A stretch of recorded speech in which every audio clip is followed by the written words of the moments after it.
আসসালামু আলাইকুম। আমাদের এলাকায় বৃষ্টি হইতেছে অনেকদিন পরে।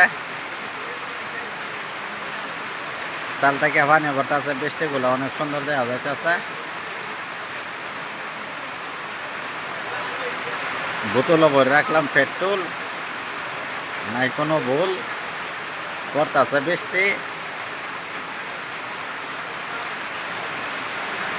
আমার জানা মতে হইতো না মনে হয় বোতলের কোনো ক্ষতি, পেট্রোলের। মানে আপনারা কি বলেন? মুখটা অনেক সুন্দর করে আটকায় রাখছে,